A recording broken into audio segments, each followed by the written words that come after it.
ask questions, make your point to the speakers. There are, as I've already said, you may not have heard, there are two roving mics. There's one on the upper echelon up here, and there's one down here in the stalls, so to speak. If you have a question, please raise your hand. Don't just start speaking. Not yet, sorry. Put your hand down. I'm just explaining the rules of engagement, and then you can all raise your hands up. And the guy with the mic, there are two guys, one upstairs, one downstairs, will come to you, and he will keep hold of the mic.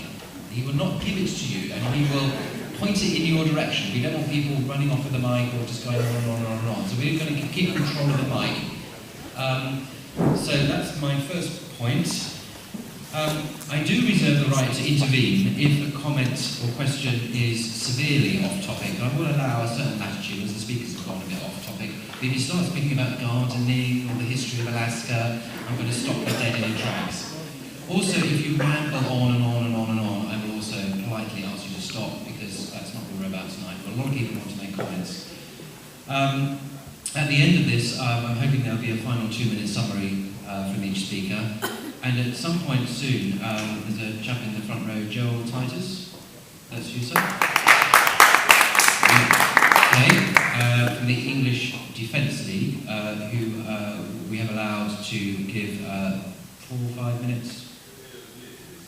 2 minutes, he says. 120 seconds. 1 minute now. Okay. You were speaking to a man. Okay. I'll give you time to speak freely. You're not up on the panel, but we've allowed you to speak that from the floor, so that's fine. I just want to get the questions going first, but at some point, Joel, I'll ask you to speak in your time. So I'll try and be fair. I do want some questions or comments from the sisters who have been affected by a lot of the comments tonight about the hijab, the niqab, and so on. And I think it's important that women have a voice, as they do in Islam and as they do in British society, to speak from their own experiences. So I do welcome a comment from sisters, from women who about this important subject. So you may now raise your hands if you have a question. Right. That gentleman there who I spoke to 7 minutes ago now has the opportunity to ask. The one question I'd like to ask is that when Muslims originally came to this country, they were seeking sanctuary, many of them, as refugees from their own country. They left the sanctuary of their Islamic states. They called them Islam as a religion, which nobody has a problem with. Why then can they not accept that we have one law in this country, which is a law that's passed by our courts, via our parliament, via our legislation? Why do they then want to come and change what is set? They've come here for sanctuary under our law, under our principles. Why change that sanctuary? Well, I assume that's for Abdullah, that question. I foresee I'm going to be getting a lot of questions, it seems. But I would say this. In terms of, we're not here to change the laws of this country. We just want to live here in peace and be allowed to practice as we see fit, according to our own choice. But what's the big thing about this? Actually, I think it's absurd that we're even having such a debate whereby the burqa is to be judged, or whether it should be allowed or not. You know what? If they ban it, I want women to still go out the street with burqa, and I want to see the police go up to them and rip it off their face. Not because I take pleasure in that, it's because of I want everyone to see the level of a so-called liberal society, what it will become if it has to rip active clothing of women in that society. And I actually worry about this. But you said that we left our Islamic states. We didn't leave the Islamic states. We left oppressive secular states. I can name all the states in the Middle East, and they are militantly oppressive. In Tunisia, for example, the hijab is virtually banned on the street, for example. Tunisia. In Turkey, obviously, we know that hijab is banned from all public institutions, like France. These are meant to be majority Muslim countries, yeah? Again, I can go with a few other countries. Their constitutions are private, but predominantly secular. And only have a few cultural laws from Islam. They're not Islamic states. He's answering the question in his own terms. The sister in the back, in the black hijab, would you like to say something? I'll wait for the mic to come. If people could try and address their comments or questions to a particular speaker, I appreciate that. That's what I think I'm very short and precise. I want to touch upon the niqab issue. I don't wear a niqab, and when I interact with Muslims and non-Muslims, there's certain laws in Islam which I have to follow. So whether a woman wears niqab or no niqab is the I trained as an English teacher in the summer. There was a lady there who trained with a niqab. So she was interacting with students, adults. So niqab has no problem with interaction. So that myth has to be abolished. This other issue about polygamy, again, I would invite Alan and non-Muslims to really study the Sharia and Islamic law, family law. It's very, very, very specific, very accurate. In polygamy, for example, very quickly, there are certain conditions and terms. You just can't just go marry 4 women just like that. There's certain terms and conditions. And there's a reason why a woman can't marry more than one man. For example, if she has a child, how does she know who's the father of that child? And again, divorce. The woman can go to the court, and the qadi, the judge, he can give her the divorce. Again, in Islam, we were given 1400 years ago, we were given the rights to vote, we were given rights to our own property, we were rights to trade. The Prophet, peace be upon him, he married a woman 15 years older than him, and she was his employer. And in Islam, if I work, my money is mine, my husband can't touch it.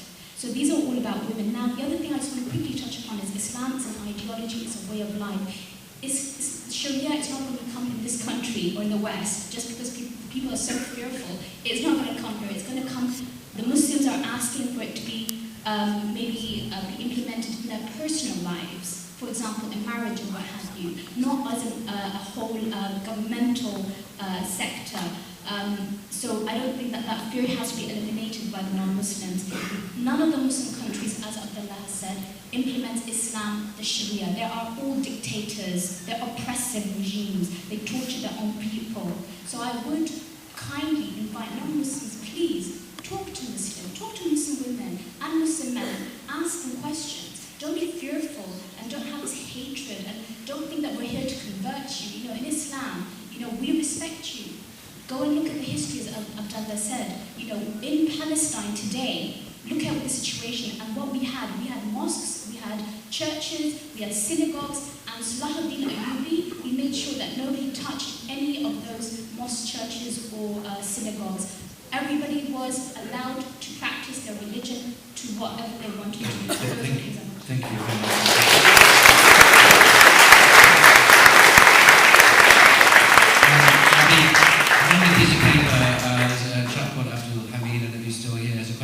Rush off in the upper gallery. Are you still there, brother? And if so, is there a mic? No? No, okay, he must have gone, so it's not my duty. The sister, yes, with your hand up there at the top. Right, and you can address your question or comment to a particular speaker that we are. I actually have 2 speakers. I have Father Frank and Abdullah. I was to state the following question. I wanted to ask Father Frank, when he was saying this eloquently, that liberal democracy didn't work because of the situation in Iraq and Afghanistan. How did they work in, let's say, World War II and World War I, when this country as liberal democracy wasn't fought up for the righteous, as it were? And point back to the first thing.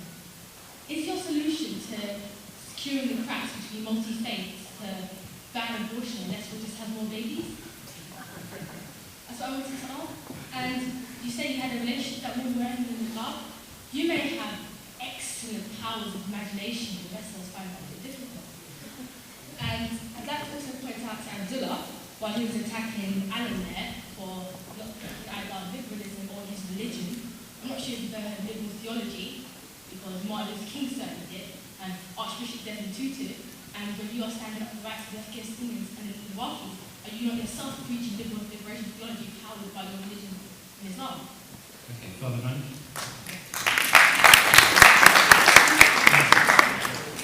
A question about the First World War. I certainly believe that the First World War was a civil war amongst European peoples, which was precipitated for imperialistic reasons, a fight over markets, a sphere of influence of colonies.